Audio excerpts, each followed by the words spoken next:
今天教大家制作这个小绣球，选用一颗卡10毫米的圆珠，采用72号玉线，这样子捏住，绳子在2手指上面这样子竖着缠绕8圈。我们缠绕的时候要这样子一圈紧挨一圈，不要有交叉或者重叠的情况。缠绕8圈以后，将这个绳子修剪掉，再接一根粉色的线，用打火机将绳头分别烫一下，然后快速的对接在一起。紧接着用粉色的线像视频中这样子横着连续缠绕8圈。大家一定要记住，缠绕的时候一定不能着急，因为这个绳子比较细比较软，固定性不太好，所以的话这个一定不得着急。你着急的话，可能一着急一慌乱，它就全部都乱了。要这样子一圈紧挨一圈的缠绕，大概也是缠绕8圈。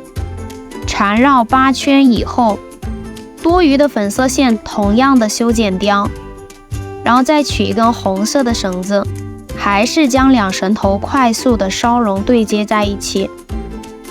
紧接着我们给它从手指头上面取下来，取下来之后用手捏住，用红色的线像视频中这样子继续竖着缠绕线圈。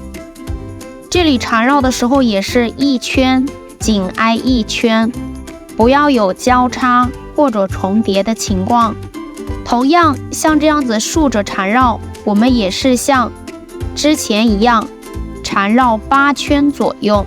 大家记得在缠绕的时候一定要有耐心，不能着急，一圈紧挨一圈。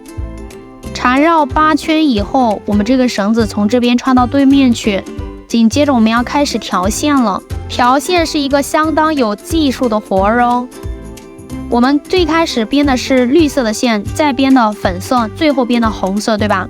所以我们调线的话也是根据这个顺序，先调绿色的线，根据视频中已经缠绕好的线路，一圈一圈慢慢的收紧。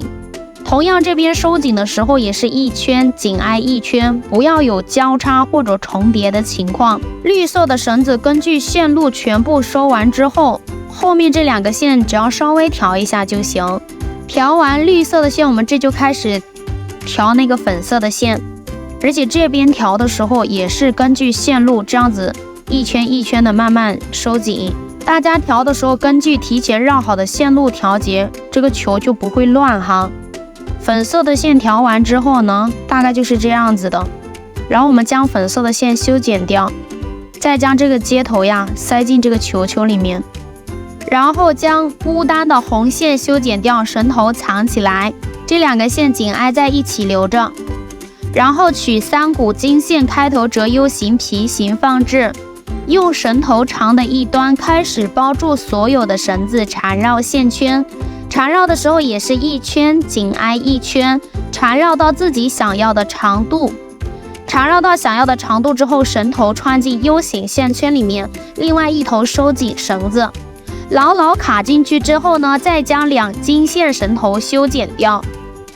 紧接着将我们绕好的线圈对折，这里刚好有绳子绳头，我们可以进行打结。红色的绳子向上绕，绿色的绳子包住红色的线并穿进红色的线圈，然后将红线收紧，绿线收紧，这个叫包心折结。同样的打法再来一次，红线向上绕，绿色的线包住红线穿进红色线圈，然后2线分别收紧，这个就是包心折结。打2个包心折结，修剪掉多余的绳子，再用打火机烫粘绳头，防止脱线，一个精美的小绣球就制作完成啦！你学会了吗？